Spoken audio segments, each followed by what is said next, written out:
حضرت حسن بصری رحمۃ اللہ علیہ سے سمرہ بن جندب رضی اللہ تعالی عنہ نے فرمایا کہ میں نے یہ کلمات نبی کریم صلی اللہ علیہ وسلم سے لے کر عمر فاروق رضی اللہ تعالی عنہ تک متعدد مرتبہ سنے ہیں، اور آقا علیہ السلام نے فرمایا کہ حضرت موسیٰ علیہ السلام صبح و شام 7 مرتبہ ان کلمات کو پڑھتے،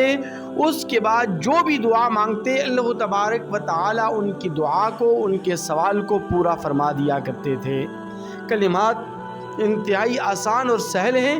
اور کلمات آپ صبح و شام 7 مرتبہ پڑھیں، اور ان کلمات کو 7 مرتبہ پڑھنے کے بعد اللہ تبارک و تعالی سے اپنی حاجات مانگیں، اپنی ضروریات مانگیں، اپنی خواہشوں کا اظہار فرمائیں۔ انشاءاللہ ثم انشاءاللہ اللہ تعالی آپ کی حاجتیں بھی پوری فرمائے گا، اللہ تبارک و تعالی آپ کی ضروریات کو بھی پورا فرما دیں گے، اور اللہ تبارک و تعالی آپ کی جائز خواہشات کی تکمیل بھی فرما دیں گے۔ انتہائی آسان اور سہل ترین کلمات ہیں۔ کلمات یہ ہیں: اللہم انت خلقتنی وانت تہدینی وانت تطعمنی وانت تسقینی وانت تمیتنی وانت تحیینی۔ یہ کلمات صرف اور صرف آپ نے پڑھنے ہیں، اور ان کلمات کو پڑھنے کے بعد اللہ تبارک و تعالی سے دعا مانگنی ہے۔ تو انشاءاللہ ثم انشاءاللہ آپ کو یہ کہنے کی ضرورت ہی نہیں پڑے گی کسی امام مسجد سے، کسی بزرگ، کسی اللہ والے سے کہ آپ میرے حق میں دعا فرمائیں۔ انشاءاللہ العزیز آپ اللہ تبارک و تعالی کی ذات اقدس پر کامل ایمان و یقین رکھتے ہوئے، نبی کریم صلی اللہ علیہ وسلم کی اس حدیث مبارکہ پر کامل ایمان و یقین رکھتے ہوئے اللہ تبارک و تعالی سے دعا مانگیں گے تو اللہ تبارک و تعالی آپ کی دعا کو ضرور بضرور شرف قبولیت عطا فرما دیں گے۔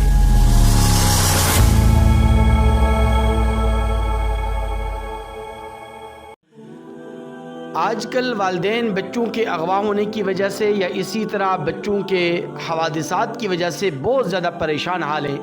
تو میں ماؤں کی خدمت میں ایک وظیفہ پیش کرنا چاہ رہا ہوں۔ اگر مائیں اس وظیفے کو پڑھنے کا اہتمام کریں گی تو انشاءاللہ ثم انشاءاللہ ان کے بچے اغوا ہونے سے بھی، اور ہر قسم کے حوادثات سے، ایکسیڈنٹ سے، یا جس طرح کی اس وقت کراچی میں ڈمپر مافیا لوگوں کو جس طرح کچل رہا ہے اور جس طرح بچوں کو کچل رہا ہے، تو انشاءاللہ اس طرح کے تمام حوادثات سے بچے محفوظ اور معمون رہیں گے۔ تو مائیں صبح بھی اس وظیفے کے پڑھنے کا اہتمام کریں، شام کو جب بچے کھیلنے کودنے کے لیے جائیں تو اس وقت بھی اس وظیفے کو پڑھنے کا اہتمام کریں، اور اس وظیفے کو پڑھ کر بچوں پر دم کر دیں تو انشاءاللہ ثم انشاءاللہ بچے محفوظ اور معمول رہیں گے، اور ہر قسم کے حوادثات سے ان کی حفاظت ہوگی۔ بڑا آسان ترین وظیفہ ہے۔ وظیفہ یہ ہے کہ